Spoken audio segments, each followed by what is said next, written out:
नमस्कार, प्रादेशिक समाचार के साथ मैं आसिया नाजली। पहले मुख्य समाचार। प्रधानमंत्री नरेंद्र मोदी आज शाम तमिलनाडु में तेल और गैस क्षेत्र की प्रमुख परियोजनाओं की नींव रखेंगे और राष्ट्र को समर्पित करेंगे। राज्य सरकार ने सरकारी स्कूलों में मध्याह्न भोजन बनाने वाले रसोई या सह सहायिका का मानदेय 500 रुपए बढ़ा दिया है।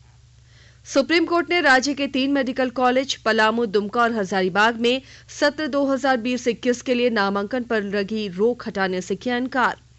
और एनएचएआई ने राष्ट्रीय राजमार्गों से गुजरने वाले वाहन मालिकों के लिए 14 दिनों तक निःशुल्क फास्टैग की सुविधा दी है। अब समाचार विस्तार से।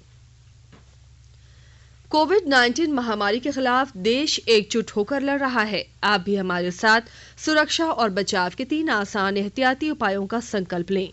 मास्क पहनें, 2 गज की दूरी है जरूरी, सुरक्षित दूरी बनाए रखें, हाथ और मुंह साफ रखें। प्रधानमंत्री नरेंद्र मोदी वीडियो कॉन्फ्रेंसिंग के जरिए आज शाम तमिलनाडु में तेल और गैस क्षेत्र की प्रमुख परियोजनाओं की नींव रखेंगे और राष्ट्र को समर्पित करेंगे। Shri Modi Chennai petroleum corporation limited, Manali के रामनाथपुरम थौतुकुडी प्राकृतिक गैस पाइपलाइन और गैसोलीन डिस्टिलेशन इकाई राष्ट्र को समर्पित करेंगे। प्रधानमंत्री नागपट्टिनम में कावेरी बेसिन तेल शोधक केंद्र की आधारशिला भी रखेंगे। इन परियोजनाओं के शुरू होने से राज्य को सामाजिक और आर्थिक लाभ होगा। इसके अलावा देश ऊर्जा की आत्मनिर्भरता की दिशा में आगे बढ़ेगा। इस अवसर पर तमिलनाडु के राज्यपाल बनवारी लाल पुरोहित, राज्य के मुख्यमंत्री एतापदी के पलनीस्वामी और पेट्रोलियम मंत्री धर्मेंद्र प्रधान उपस्थित रहेंगे। राज्य सरकार ने सरकारी स्कूलों में मध्याह्न भोजन बनाने वाले रसोइया सह सहायिका का मानदेय 500 रुपए बढ़ा दिया है। मुख्यमंत्री हेमंत सोरेन ने कल इससे संबंधित प्रस्ताव को मंजूरी दी। इसके लिए कुल 39 करोड़ 79 लाख 55 हजार रुपए व्यय किए जाएंगे। अब प्रत्येक रसोइया सह सहायिका को केंद्र और राज्य सरकार की राशि मिलाकर 2000 रुपए मिलेंगे। बढ़ी हुई राशि 1 अप्रैल 2020 से दी जाएगी। इससे राज्य में कार्यरत लगभग 80,000 रसोइया लाभान्वित होंगी। जैसा कि आपको मालूम है कि केंद्र प्रायोजित इस योजना में मध्याह्न भोजन बनाने के लिए प्रत्येक रसोइया को वर्ष में 10 महीने के लिए 1-1 हजार रुपए देने का प्रावधान है। वहीं राज्य सरकार अब अपनी तरफ से 1000 रुपए देगी। राज्य में पिछले 24 घंटों के दौरान 40 नए कोरोना संक्रमित मिले हैं। संक्रमितों की कुल संख्या बढ़कर 1,19,075 हो गई है। वहीं 44 लोग इलाज के बाद स्वस्थ हो गए। स्वस्थ होने वाले लोगों की संख्या 1,17,281 हो गई है। राज्य में कोरोना से स्वस्थ होने वाले लोगों की दर 98.49 हो गई है। कल राज्य में कोरोना से किसी के भी मौत की कोई सूचना नहीं है। प्रधानमंत्री नरेंद्र मोदी ने कहा है कि भारत ने पिछले 6 वर्षों में लोक कल्याण के लिए दुनिया के सबसे बड़े कार्यक्रम हाथ में लिए हैं और ऐसे प्रयास किए जा रहे हैं जिनसे गरीब लोग भी सम्मान की जिंदगी जी सकें। श्री रामचंद्र मिशन के 75 वर्ष पूरा होने के अवसर पर कल आयोजित कार्यक्रम को वीडियो कॉन्फ्रेंसिंग के जरिए संबोधित करते हुए श्री मोदी ने कहा कि भारत विश्व कल्याण को बढ़ावा देने के लिए मानव केंद्रित दृष्टिकोण पर अमल कर रहा है। भारत में आरोग्य पर दिए जा रहे जोर का जिक्र करते हुए प्रधानमंत्री ने कहा कि आरोग्य की भारत की सोच बीमारी के इलाज तक सीमित नहीं है। श्री मोदी ने कहा कि आयुष्मान भारत विश्व की सबसे बड़ी स्वास्थ्य योजना है और इसके तहत दी जाने वाली दवाओं और चिकित्सा उपकरणों की कीमतों में कमी की गई है। प्रधानमंत्री ने कहा कि दुनिया में अनेक देशों में टीकाकरण में भारत महत्वपूर्ण भूमिका निभा रहा है।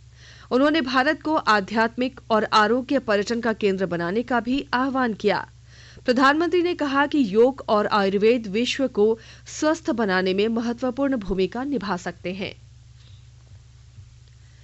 गोड्डा जिले में आधुनिक तकनीक से खेती के लिए किसानों को 15 दिवसीय प्रशिक्षण दिया जा रहा है। विस्तृत ब्यौरा दे रहे हैं हमारे गोड्डा संवाददाता। गोड्डा में किसानों की आय बढ़ाने के लिए आधुनिक और उन्नत खेती के नए तरीके बताने के प्रयास चल रहे हैं। भारत सरकार के ग्रामीण विकास ट्रस्ट के गोड्डा में खाद्य विक्रेताओं के लिए समेकित पोषण प्रबंधन विषय पर 15 दिवसीय प्रशिक्षण कार्यक्रम चलाया जा रहा है। जिला कृषि पदाधिकारी डॉक्टर रमेश चंद्र सिन्हा ने गोड्डा के खाद्य विक्रेताओं को बताया कि खाद की दुकान चलाने के लिए समेकित पोषण प्रबंधन का प्रशिक्षण आवश्यक है। खाद्य विक्रेता किसानों को बिना मिलावट के अच्छी वैरायटी का खाद बेचें और साथ ही किस प्रकार की मिट्टी में किस प्रकार के खाद लाभकारी हो सकते हैं, इसकी जानकारी रखें और किसानों को दें। गोड्डा के मौसम वैज्ञानिक रजनीश प्रसाद राजेश ने खाद्य विक्रेताओं को मिट्टी के वर्गीकरण के अनुसार जलोढ़ मिट्टी, दोमट मिट्टी, लाल मिट्टी, काली मिट्टी आदि के बारे में विस्तार से बताया। आकाशवाणी समाचार के लिए गोड्डा से मैं रंजन कुमार। केंद्र सरकार ने सोशल मीडिया पर चल रही उस सूचना को गलत बताया है जिसमें कहा गया है कि पश्चिम बंगाल विधानसभा चुनाव की तिथियों की घोषणा कर दी गई है। पत्र सूचना कार्यालय पीआईबी ने स्पष्ट किया है कि निर्वाचन आयोग ने इस तरह की कोई घोषणा नहीं की है। केंद्रीय सामाजिक न्याय और अधिकारिता राज्य मंत्री रामदास अठावले ने कहा है कि केंद्र की मोदी सरकार समाज के सभी वर्गों के उत्थान के लिए काम कर रही है। श्री अठावले ने कहा कि हमारे मंत्रालय का इस वर्ष का बजट 1,26,500 करोड़ से ज्यादा है। समाज कल्याण विभाग के अधिकारियों के साथ हुई कल समीक्षा बैठक के बाद रांची में संवाददाताओं को संबोधित करते हुए श्री अठावले ने झारखंड में केंद्रीय योजनाओं के तहत प्रधानमंत्री जनधन खाते और प्रधानमंत्री आवास योजना की उपलब्धियों के बारे में बताया। अमेजन इंडिया भारत में इलेक्ट्रॉनिक उत्पादों का निर्माण शुरू करेगा।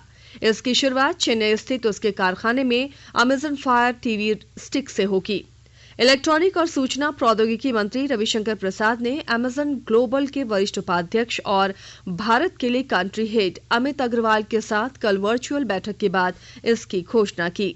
श्री प्रसाद ने कहा कि भारत निवेश के लिए एक आकर्षक स्थान बन गया है और इलेक्ट्रॉनिक तथा आईटी उत्पादों से संबंधित उद्योगों की वैश्विक सप्लाई चेन का प्रमुख देश बनने जा रहा है।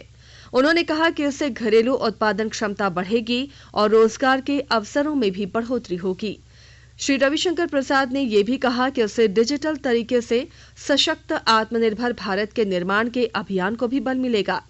इस साल के अंत तक उत्पादन शुरू हो जाने की संभावना है।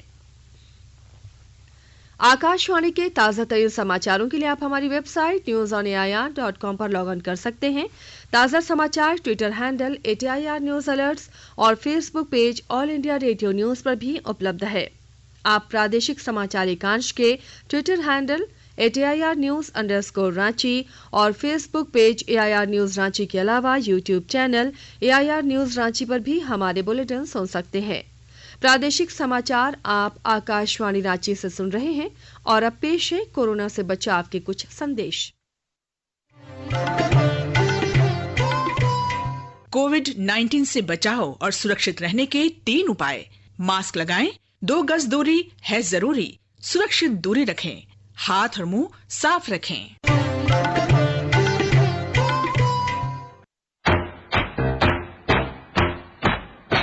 चलो मिलकर एक शुरुआत करें, चलो एक फैसला आज करें, मास्क नहीं तो टोकेंगे, कोरोना को रोकेंगे, चलो एक वादा करते हैं, चलो एक वादा करते हैं, मास्क नहीं तो टोकेंगे, कोरोना को रोकेंगे।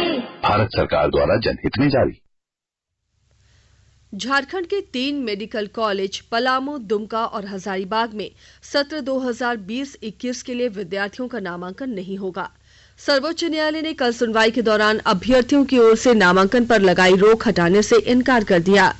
न्यायाधीश नागेश्वर राव और न्यायाधीश कृष्ण मुरारी की खंडपीठ ने कहा कि राज्य सरकार ने इन कॉलेजों में आधारभूत संरचना को ठीक करने की बात कही थी, लेकिन तय समय में कमियां दूर नहीं की गई हैं। कोर्ट ने मेडिकल कॉलेजों में शिक्षकों की कमी पर सवाल उठाया। जैसा कि आपको मालूम है कि इन तीनों कॉलेजों में 100 सीट पर नामांकन होना था। राष्ट्रीय राजमार्गों के टोल प्लाजा से गुजरने वाले वाहनों के लिए 15 फरवरी से फास्टैग अनिवार्य किया गया है। राष्ट्रीय राजमार्ग प्राधिकरण ने वाहन मालिकों के लिए 14 दिनों तक निःशुल्क फास्टैग की सुविधा दी है। सामान्य तौर पर फास्टैग के लिए 300 रुपए शुल्क लिया जाता है। अधिक से अधिक वाहन फास्टैग का इस्तेमाल करें, इसके मद्देनजर ये सुविधा दी गई है। अभी बिना फास्टैग वाले वाहनों को टोल प्लाजा पार करने के लिए दोगुना टैक्स देना पड़ता है। सिमडेगा जिले में सड़क दुर्घटना में घायलों की मदद करने वालों के लिए गुड समैरिटन पॉलिसी अपनाई जा रही है। अब घायल की मदद करने वाले व्यक्ति को अपनी पहचान बताने की जरूरत नहीं पड़ेगी। विस्तृत ब्यौरा दे रहे हैं हमारे सिमडेगा संवाददाता। सड़क दुर्घटना में घायल होने वाले लोगों की मदद के उद्देश्य से सिमडेगा जिले में झारखंड गुड समैरिटन पॉलिसी अपनाई जा रही है। जिला परिवहन पदाधिकारी विजय सिंह बिरुआ ने बताया कि जो व्यक्ति बिना किसी लालच या लाभ के सड़क दुर्घटना में घायलों के इलाज में मदद करते हैं, वे गुड समैरिटन की श्रेणी में आते हैं। लोग घायलों की मदद करें, इसके लिए गुड समैरिटन पॉलिसी में कुछ नीतियां निर्धारित की गई हैं। अब पुलिस द्वारा गुड समैरिटन को अपनी पहचान बताने के लिए बाध्य नहीं किया जाएगा और उसे अस्पताल में अनावश्यक नहीं रोका जाएगा। गवाही के लिए विशेष परिस्थिति में ही उन्हें कम से कम बार सम्मन किया जा सकेगा। जिला परिवहन पदाधिकारी ने कहा कि कानूनी प्रक्रिया में उलझने का डर खत्म होने से लोग घायलों की मदद के लिए आगे आएंगे। मनोज कुमार सिन्हा, मनु, आकाशवाणी समाचार, सिमडेगा। केंद्रीय बजट 2021-22 पर विशेष श्रृंखला में आज हम आपको अनुसूचित जातियों और अनुसूचित जनजातियों के कल्याण के लिए की गई प्रमुख घोषणाओं के बारे में जानकारी देंगे। 2021-22 के बजट में जनजातीय मामलों के मंत्रालय के लिए 7,524 करोड़ रुपए का प्रावधान किया गया है, जो अब तक का सर्वाधिक है। सामाजिक न्याय और अधिकारिता विभाग का वार्षिक व्यय पिछले वित्त वर्ष के मुकाबले 28% बढ़ाया गया है। अपने बजट भाषण में वित्त मंत्री निर्मला सीतारमण ने बताया था कि केंद्र सरकार ने जनजातीय क्षेत्रों में 750 एकलव्य आदर्श आवासीय विद्यालय खोलने का लक्ष्य रखा है। वित्त मंत्री ने कहा कि सरकार ने 2025-26 तक 6 वर्षों की अवधि के लिए अनुसूचित जाति के 4 करोड़ छात्रों के लाभ के उद्देश्य से 35,219 करोड़ रुपए का आवंटन किया है। राजधानी रांची सहित पूरे राज्य में मौसम ने करवट ली है। आज सुबह से ही आसमान में बादल छाए हुए हैं। रांची और आसपास के इलाकों में हल्की बूंदाबांदी भी हुई है। कल भी रांची सहित कई जिलों में हल्की बारिश हुई थी। मौसम विभाग के पूर्वानुमान के मुताबिक 19 फरवरी तक राज्य के मध्य और पश्चिम भागों में आंशिक बादल छाए रहेंगे। इस दौरान बारिश और वज्रपात की भी संभावना है। और अब संक्षिप्त खबरें। धनबाद में कल हवाला के लाखों रुपए का ट्रांजैक्शन बैंक मोड़ से होने की सूचना पर बैंक मोड़ पुलिस ने मटकुरिया इलाके के कुछ बड़े व्यावसायिक प्रतिष्ठानों के कार्यालयों में छापेमारी की। बैंक मोड़ थाना प्रभारी रणधीर सिंह के नेतृत्व में पुलिस टीम ने मटकुरिया इलाके में 3 जगहों पर छापेमारी की। छापेमारी के दौरान मोटी रकम के ट्रांजैक्शन को लेकर कुछ दस्तावेज भी पुलिस ने जब्त किए हैं। चतरा के सिमरिया थाना क्षेत्र अंतर्गत चतरा रांची मुख्य पथ NH 99 पर स्थित बगरा जबड़ा मोड़ इलाके में कल रात सड़क हादसे में एक युवक की मौत हो गई, जबकि दूसरा गंभीर रूप से जख्मी हो गया। दुर्घटना अनियंत्रित कार के बाइक सवार को चपेट में लेने से हुई। और आइए अब सुनते हैं अखबारों की सुर्खियां। राज्य से प्रकाशित होने वाले लगभग सभी अखबारों ने लोहरदगा में IED विस्फोट में जवान के शहीद होने की खबर को प्रमुखता से प्रकाशित किया है। प्रभात खबर ने हजारीबाग में PDS के केरोसिन में गड़बड़ी, 5 जगह विस्फोट, 8 झुलसे 1 मौत शीर्षक को पहली खबर बनाया है। दैनिक भास्कर ने निजी क्षेत्र में 75% आरक्षण पर बढ़ी सरकार, नया ड्राफ्ट बनेगा शीर्षक को लीड खबर बनाया है। दैनिक हिंदुस्तान ने झारखंड में इनपुट टैक्स क्रेडिट में 1400 करोड़ रुपए की गड़बड़ी की खबर को प्रमुखता से प्रकाशित किया है। दैनिक जागरण ने मिड डे मील बनाने वाली रसोइया को अब 2000 मासिक मानदेय की खबर को पहली खबर बनाया है। रांची एक्सप्रेस ने लोहरदगा में IED ब्लास्ट में घायल जवान के इलाज के दौरान मौत को प्रमुखता से प्रकाशित किया है। वहीं अंग्रेजी दैनिक हिंदुस्तान टाइम्स ने कोरोना वायरस के साउथ अफ्रीका और ब्राजील स्ट्रेन भारत में मिलने की खबर को पहली खबर बनाया है। और द टाइम्स ऑफ इंडिया ने मध्य प्रदेश में बस के नहर में गिरने से 45 लोगों की मौत की खबर को प्रमुखता से प्रकाशित किया है। और अब अंत में मुख्य समाचार एक बार फिर। प्रधानमंत्री नरेंद्र मोदी आज शाम तमिलनाडु में तेल और गैस क्षेत्र की प्रमुख परियोजनाओं की नींव रखेंगे और राष्ट्र को समर्पित करेंगे। राज्य सरकार ने सरकारी स्कूलों में मध्याह्न भोजन बनाने वाले रसोइया सह सहायिका का मानदेय 500 रुपए बढ़ा दिया है। सुप्रीम कोर्ट ने राज्य के 3 मेडिकल कॉलेज पलामू, दुमका और हजारीबाग में सत्र 2020-21 के लिए नामांकन पर लगी रोक हटाने से किया इनकार। और NHAI ने राष्ट्रीय राजमार्गों से गुजरने वाले वाहन मालिकों के लिए 14 दिनों तक निःशुल्क फास्टैग की सुविधा दी है। इसके साथ ही आकाशवाणी रांची से प्रादेशिक समाचार का ये बुलेटिन समाप्त हुआ। घर में रहिए, सुरक्षित रहिए और सुनते रहिए आकाशवाणी।